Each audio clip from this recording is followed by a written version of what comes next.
आप सभी का स्वागत है आपके अपने YouTube चैनल टेक्नो मास्टर अभिषेक में। सो गाइस, प्रीवियसली मैंने ऑटोमेशन एंड एनालिसिस सिस्टम के एक टॉपिक स्टार्ट किया था, दैट इज ऑटोमेटिक असेंबली, जिसमें मैंने काफ़ी कुछ चीज़ें डिस्कस कर लिया था पार्ट 7 में।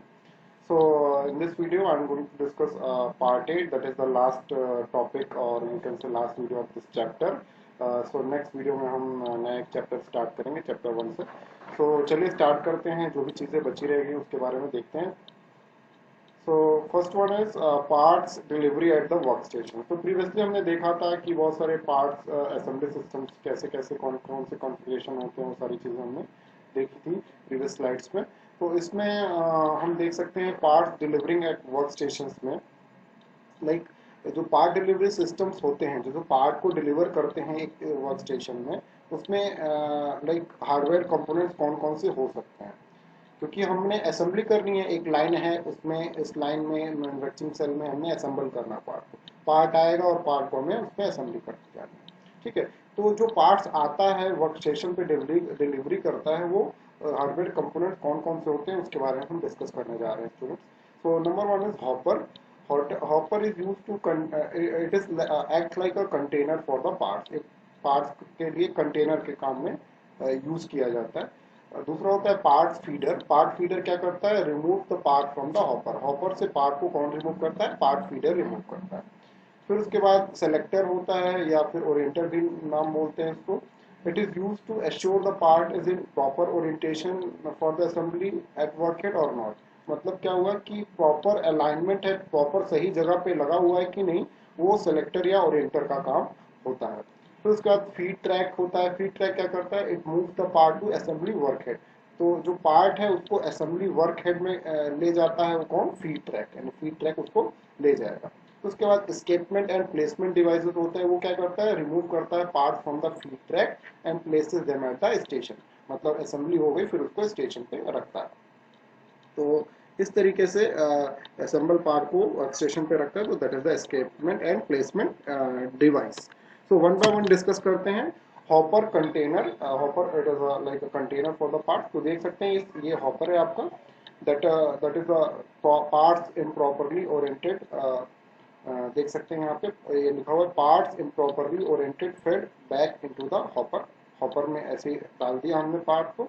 फिर ये सेलेक्टर है, सेलेक्टर है। फिर उसके बाद आपका फीडर, फीड ट्रैक लगा हुआ है। फीड ट्रैक के बाद आपका एस्केपमेंट एंड प्लेसमेंट है। तो वो आपका वहाँ पे वर्क कैरियर पे, वर्क हेड पे ले जाएगा। यहाँ पे असेंबली वर्क हेड, असेंबली हो। तो इस तरीके से आपका ये पूरा का पूरा प्रोसेस होता है। तो होप आप लोग को ये समझ में आ गया। तो बेसिकली जैसे कि हमने डिस्कस किया, हॉपर में कंटेन करते हैं, फिर उसके बाद सिलेक्टर है, उसके प्रॉपर ओरिएंटेशन को देखेगा। फिर ओरिएंटेशन देखने के बाद फीड ट्रैक क्या करेगा, सेलेक्टर से पार्ट को एस्केपमेंट एंड प्लेसमेंट ड्राइव पे ले जाएगा, और एस्केपमेंट एंड प्लेसमेंट ड्राइव क्या करेगा, वर्क हेड पे इसको फिट करेगा। तो इस तरीके से पूरा का पूरा प्रोसेस होता है। तो next is vibratory bolt feeder. ये फीडर होता है, बेसिकली इसको वाइब्रेटरी बोल्ट फीडर बोलते हैं। It is most versatile of hopper feeder. इसको हॉपर बोलते हैं, हॉपर फीडर होता है स्मॉल पार्ट्स को फीड करने के लिए। तो इट कंसिस्ट ऑफ अ बोल एंड हेलिकल ट्रैक। तो इस तरीके से देख सकते हैं, एक बोल होता है, उसका हेलिकल ट्रैक बना होता है। तो helical track move the part from the bottom of the bowl to the outlet. तो नीचे से आउटलेट की तरफ बाहर भेजता है कौन, जो आपका हेलिकल ट्रैक बना होता है। ठीक है स्टूडेंट्स।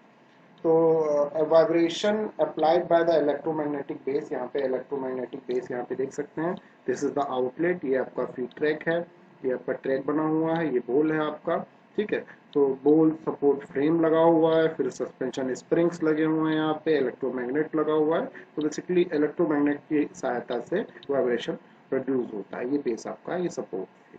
ठीक है, so oscillation of the ball is constrained so that parts climb upward along the helical track. तो ये वाइब्रेशन होगा तो आपके जो पार्ट्स हैं वो यहाँ से इस ट्रैक पे आ जाएंगे, ट्रैक से फिर आपके बाहर जाएंगे, बाहर की ओर। ठीक है, तो इस तरीके से ये बना होता है, देख सकते हैं इसका। ये पिक्चोरियल डायग्राम है, ओरिजिनल डायग्राम। ओके स्टूडेंट, तो this is the feeder, feed करने के लिए होता है। फिर उसके बाद हॉपर हमने देख लिया। सेलेक्टर एंड ओरिएंटर की बात करते हैं। तो इसका पर्पस मैंने बताया था, पर्पस क्या होता है, to establish the proper orientation, मतलब हमने पार्ट्स को तो हॉपर में ऐसे ही डाल देना, उसका कोई ओरिएंटेशन चेक नहीं करना कि वो कैसे अलाइंड है कैसे नहीं है। तो ये सेलेक्टर का काम होता है उसको अलाइन करना, एक पोजीशन पे रखना, उसको सेट करना। तो orientation of the component for the assembly work. तो सेलेक्टर ओरिएंटर में थोड़ा सा डिफरेंस होता है। Selector acts as a filter, filter का काम करता है। Only parts in proper orientation are allowed to pass through the feed to track. तो ये चेक करता है कि भाई जो प्रॉपर ओरिएंटेशन है तभी होगा, तभी वो आगे फीड ट्रैक में जाएगा। उसके बाद ओरिएंटर क्या करता है, orienter allows the properly oriented part to pass and reorient the part that are not oriented. तो ये क्या करता है कि अलाउ कर देता है जो पार्ट्स हैं वो आगे पास हो जाएंगे और सिलेक्टर आगे भेज देगा। लेकिन ओरिएंटर क्या करता है, उसको रीओरिएंट करता है, मतलब उसकी पोजीशन को पुनः सेट कर देता है, सही पोजीशन पे अलाइन कर देता है। ठीक है स्टूडेंट, तो this is a selector and orienter. फिर उसके बाद ये देख सकते हैं आपको सेलेक्टर ओरिएंटर, यहाँ पे ये फीड ट्रैक है आपका, पार्ट्स एंटर आया फ्रॉम हॉपर से निकल के आया। यहाँ पे वाइपर ब्लेड्स लगे होते हैं टू वाइप अपराइट और stack parts back into the hopper, ताकि उसकी पोजीशन को सेट कर दे। ये ऐसे लगा हुआ है तो ये ऐसे जा रहा है, उसको मतलब इस पोजीशन में जा रहा है तो इस पर टच करके फिर वो उसकी पोजीशन चेंज हो जाएगी और इस तरीके से आपका आ जाएगा। तो ये कटआउट है ताकि आपका कट कप शेप का होता है, तो that is part facing down back into the hopper, ताकि जो पार्ट आपका मतलब इस तरीके का हो वो पार्ट निकल जाता है। ठीक है, हॉपर में पुनः चला जाता है और जो पास हो जाएगा वो आगे बढ़ जाएगा, जो पास नहीं होगा वो नीचे चला जाएगा। ठीक है स्टूडेंट, तो इस तरीके से आपका ये है। और ये देख सकते हैं पार्ट इस तरीके से ये रीओरिएंट कर रहा है इस पोजीशन में, यहाँ देख सकते हैं ये रीओरिएंटर है। तो ये पार्ट ऐसे जा रहा है, फिर उसके बाद इस पर टच होगा तो ये रीओरिएंट हो जाएगा, रिंग्स लगे होते हैं, फिर आगे बढ़ जाएगा। और ये क्या करेगा, वही पार्ट आगे भेजेगा जो जो प्रॉपरली अलाइंड है, जो प्रॉपर अलाइन नहीं है उसको नीचे भेज देगा हॉपर में। ठीक है स्टूडेंट, तो इस तरीके से आपका ये ओरिएंटर और सेलेक्टर का काम होता है। उसके बाद फीड ट्रैक, फीड ट्रैक क्या करता है, बताया था मैंने, it move the part from the hopper to assembly workhead, workhead में भेजता है ये। और ये लाइक इट इज मतलब it comes under the category of gravity hopper and feeder are located at the higher elevation than workhead। तो ये मतलब एक एलिवेशन पे रखा जाता है, एक हाइट पे, जैसे पाइप होता है एक ऊपर से ग्रेविटी के फॉर्म में, फिर वो ग्रेविटी की सहायता से वो नीचे वर्कहेड में आता है। सो पावर्ड यूजेस एयर और vibration to move the part, air का यूज करते हैं या वाइब्रेशन पावर का यूज करके हम पार्ट को मूव करते हैं toward the वर्कहेड। Okay student, so this is the feed track. उसके बाद एस्केपमेंट एंड प्लेसमेंट, ये फीड ट्रैक से आपका एस्केपमेंट एंड प्लेसमेंट डिवाइस के पास जाएगा। एस्केपमेंट एंड प्लेसमेंट डिवाइस क्या करेगा, escapement device remove the part from the feed track से निकालेगा at the time interval that are consistent with cycle time of the assembly वर्कहेड।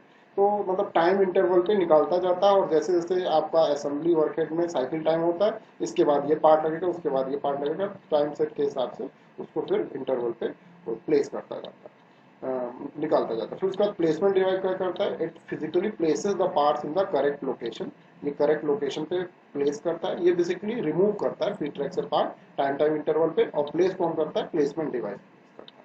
Okay students, assembly workstation पे। So escapement और placement devices are sometimes the same device, कभी कभी ये same device भी हो सकते हैं, लेकिन समटाइम्स डिफरेंट होता है कि एक ही डिवाइस लगा दिया, दोनों काम वही कर रहा है कि वो फीड ट्रैक से निकाल रहा है पार्ट्स को और उसको फिर एक टाइम इंटरवल पे, सर्टेन टाइम इंटरवल पे, फिर उसके बाद उसको और उसको करेक्ट लोकेशन पे असेंबली वर्कस्टेशन पे रख रहा है। ठीक है स्टूडेंट्स, तो इस तरीके से this is the escapement and placement devices. So you can see like horizontal and vertical devices for the placement of the parts on the onto the dial indexing table। तो dial indexing table हमने पिछले video में भी देखा था। तो this is the dial indexing table। ये feed track है आपका। तो ये feed track ये horizontal delivery है, तो feed track इस पे आएगा, यहाँ पे feed करेगा, ये parts इसमें place कर रहा है rotary index table। So this is a like a placement device you can see यहाँ पे लगा हुआ है। ठीक है, तो लाइक यहाँ पे इस तरीके से इस पोजीशन में भी देख सकते हैं, ये वर्टिकल डिवाइस है, ये हॉरिजॉन्टल डिवाइस है। वर्टिकल डिवाइस कुछ पार्ट्स ऐसे आ रहा है, ये आपका फीड ट्रैक है, ये वर्टिकल डिलीवरी है, तो पार्ट्स इसमें अलाइन हो रहा है इस तरीके से। Pockets in the rotary indexing table, तो ये रोटरी इंडेक्सिंग टेबल है, इसमें पॉकेट्स बने हुए हैं, पार्ट आ रहा है, ये ऐसे मूव करता रहता है धीरे धीरे, फिर ये पार्ट इसमें अटैच होता रहता है, लगता रहता है।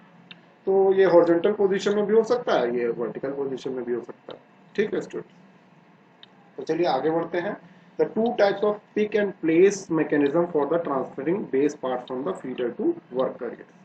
तो दो टाइप के pick and place mechanism use करते हैं ताकि हम बेस पार्ट को फीडर्स से वर्क कैरियर की तरफ ट्रांसफर कर सकें। तो देख सकते हैं एक तो ये इस तरीके से स्लाइडिंग मोशन में है और एक इस तरीके से रोटरी मोशन में है। So pick and place unit है, इसको बोलते हैं student pick and place unit. ये वर्क कैरियर्स है, ये फीडर है, यहाँ पे फीडर से ये पार्ट ले आया pick and place device, feeder से निकाला और वर्क कैरियर पे ऐसे रख दिया। तो ये ऑटोमेटिकली होता है ये पूरा पूरा अरेंजमेंट। इस तरीके से यहाँ से फीडर से निकाला, फीडर से यहाँ पे रख दिया। So this is a pick and place unit, or you can say placement device, you can say. Okay, so this is like a rotary table। तो इस तरीके से रोटरी टाइप में पिक एंड प्लेस डिवाइस है, यहाँ से निकाला इस तरीके से रोटेट करके यहाँ पे लाया, ये स्लाइडिंग डिवाइस है। Okay, sliding type. तो होप आप लोग को ये समझ में आ गया हो। This is like two types of pick and place mechanism. तो ये सारी चीजें आपके असेंबली सिस्टम में लगी होती हैं। तो this is escapement of rivet shape parts actuated by the work carriers. तो वर्क कैरियर्स में कैसे एक इस टाइप के में, जैसे हमने यहाँ पीछे देखा कि टू टाइप्स का पिक एंड प्लेस है, इस तरीके से एस्केपमेंट रिवेट शेप के फॉर्म में भी एक्चुएट कराते हैं वर्क पे। तो इस तरीके से कुछ शेप होता है, देख सकते हैं। This is a feed track, ये पार्ट्स आपके है, ये कैरियर्स है। तो यहाँ पे स्प्रिंग ब्लेड एस्केपमेंट लगा होता है और ये इस तरीके से इसको मूव कराता है और ये पार्ट इसमें अंदर इंसर्ट करता है और ये पार्ट ये आपका ये मूव कर रहा है वर्क। ठीक है, तो होप आप लोग को ये समझ में आ रहा हो सारी चीजें। तो इस तरीके से आपका असेंबली का पूरा ऑटोमेटिक असेंबली कंप्लीट हुआ और इसी के साथ आपका चैप्टर 6 भी कंप्लीट होता है स्टूडेंट्स। इसके बाद स्टूडेंट्स मैं नया चैप्टर स्टार्ट करूंगा, साथ ही साथ उससे पहले मैं कुछ असाइनमेंट आपको पोस्ट करूंगा in the form of like multiple objective questions भी होंगे जो कि गूगल फॉर्म के माध्यम से होंगे। और साथ ही साथ गूगल क्लासरूम में मैं कुछ असाइनमेंट भी पोस्ट करूंगा जिसको आपको लिख के उसमें पोस्ट करना है। और साथ ही साथ जो वीडियोस आप डेली पोस्ट होंगे, डेली आपके 9 बजे वीडियोस आप डेली से कल से पब्लिश होंगे, तो उस वीडियोस को आपको अपनी उपस्थिति दर्ज करनी है यानी प्रेजेंट लिखना है, so that I will be able to like differentiate कि कौन स्टूडेंट पढ़ाई कर रहा है घर बैठ के, कौन स्टूडेंट नहीं कर रहा है, उसके हिसाब से उसका इवेल्युएशन होगा मार्क्स का। ओके स्टूडेंट, सो गाइस आप लोग को होप समझ में आ रहा है सारी चीजें। So thank you for watching and stay home, keep learning. Thank you.